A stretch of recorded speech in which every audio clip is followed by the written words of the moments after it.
Imaginez la scène suivante. Dans la salle des audiences d'un palais de justice, le siège éminent du juge est vide, car il n'est pas encore arrivé. Devant ce fauteuil est placé, à un niveau plus bas, une grande table bordée de sièges à droite et à gauche. Quelques hommes de loi sont déjà arrivés. Ils se sont assis de chaque côté de cette table et bavardent entre eux sans protocole. Soudain, un silence général. Le juge est arrivé.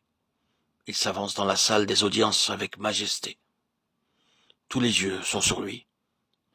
Chaque personne présente se lève avec respect et demeure debout jusqu'à ce que le juge prenne place. Puis, l'instance débute. Maintenant, tournons-nous vers la scène du jugement dernier, décrite dans le livre de l'Apocalypse. Puis je vis un grand trône blanc, Apocalypse 20:11. Ce trône est appelé un grand trône, car sa juridiction s'étend sur tout l'univers et a les pleins pouvoirs. C'est également un trône blanc, sa couleur blanche indiquant sa pureté. Il est entièrement différent des sièges actuels de jugement où se trouve la partialité. Ils sont touchés par la corruption et influencés par les présents.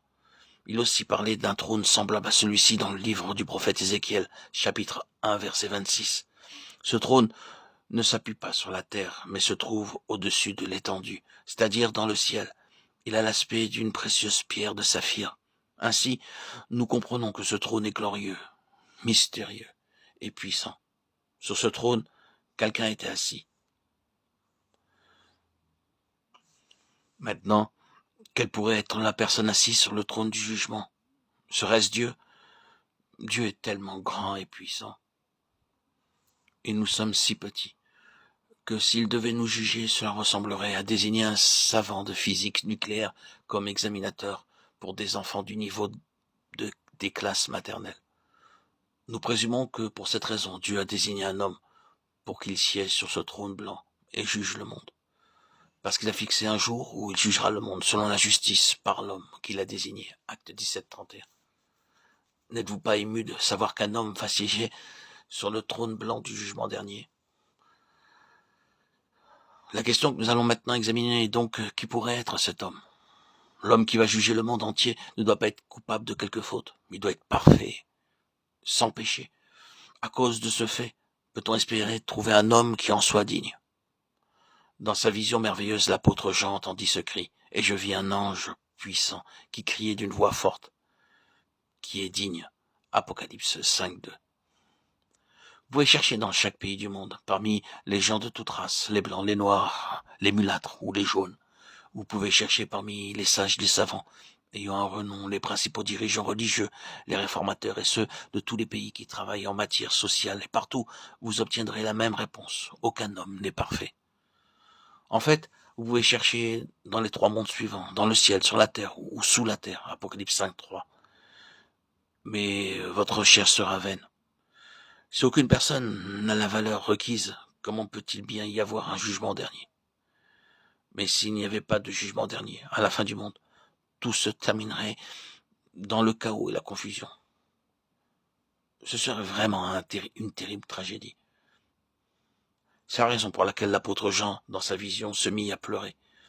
Et je pleurais beaucoup de ce que personne ne fut trouvé digne. Apocalypse 5:4. Grâce soit rendue à Dieu. Jean vit enfin, dans sa vision, qu'un homme fut trouvé. Et l'un des vieillards me dit, ne pleure point, voici le lion. Et je vis un agneau qui était là comme immolé. Apocalypse 5:6. Quelle est cette personne merveilleuse? Voici la réponse. C'est l'homme qui naquit à Bethléem. Il est le lion qui a vaincu le péché, Satan, la mort et le monde. Il est l'agneau qui a souffert et qui est mort sur la croix pour nous tous. Il a été tenté comme nous en toutes choses, sans commettre de péché. Hébreux 4:15. Il est le seul qui ait vaincu la mort et qui soit sorti du tombeau le troisième jour. C'est là une preuve indiscutable qu'il est l'homme que Dieu a choisi et désigné pour juger le monde. Le Seigneur Jésus a été déclaré fils de Dieu avec puissance selon l'esprit de sainteté par sa résurrection d'entre les morts. Romains 1:4.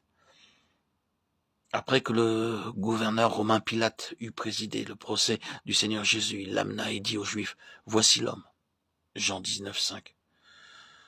Nous vous demandons aussi d'examiner cet homme de plus près. En le regardant, vous découvrirez qu'il n'y a point d'orgueil ou de partialité sur sa suite. Sur la croix, il priait pour ses ennemis qu'il y avait cloués. Il n'avait point d'orgueil.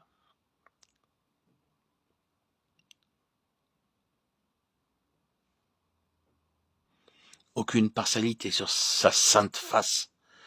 Bien qu'il soit assis à présent sur le trône, vous pouvez cependant voir les marques des clous qui jadis ont percé ses mains et ses pieds sans péché. Il est l'agneau de Dieu qui ôte le péché du monde. L'avez-vous bien considéré? Pouvez-vous trouver une faute en lui? Des millions de gens sincères de par le monde l'ont examiné minutieusement et ont été convaincus que Jésus est le Fils de Dieu et qu'il est sans péché. Ce Jésus est l'homme qui va s'asseoir sur le trône du jugement dernier. Lorsque le Seigneur Jésus s'assiera sur le trône du jugement dernier, juger le monde, une chose merveilleuse se produira. Aussitôt, le ciel et la terre s'enfuiront, et il ne sera plus trouvé de place pour eux. Apocalypse 20:11. Pourquoi cela? Parce qu'ils ne sont pas dignes de demeurer dans la présence de ce saint homme assis sur le trône. Les cieux ne seront pas purs devant lui. Job 15:15. Quant à la terre, c'est pire. Elle est maudite à cause du péché. Elle n'est pas seulement pleine de poussière, de saleté, de germes nuisibles à la santé, mais également pleine de péché et de violence. Un homme parlait beaucoup dans un compartiment des chemins de fer. Soudain, il se tut et s'esquiva dans les toilettes. Plus tard, on apprit qu'il voyageait sans billet et qu'il avait aperçu le contrôleur dans son uniforme, venant à l'autre bout de la voiture. Sa conscience coupable l'obligea à s'esquiver. De même, le ciel et la terre se dissoudront et disparaîtront lorsque le Seigneur Jésus s'assiera sur le trône du jugement. De Pierre 3:12. Combien cet homme est grand, tellement saint, si puissant. Mais grâce soit rendue à Dieu, car aujourd'hui, le Seigneur Jésus n'est pas votre juge, mais il est votre tendre sauveur. Confessez-lui vos péchés et il vous pardonnera. Si nous confessons nos péchés, il est fidèle et juste pour nous pardonner et pour nous purifier de toute iniquité. 1 Jean 1:9. Agenouillez-vous aujourd'hui et priez, Seigneur Jésus, je te confesse que je suis un pécheur.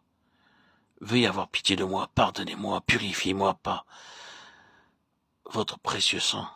Viens dans mon cœur, Seigneur Jésus. Écris-moi aujourd'hui mon nom dans le livre de la vie. Amen. Dès aujourd'hui, j'accepte et j'accueille le Christ, le Seigneur Jésus dans ma vie.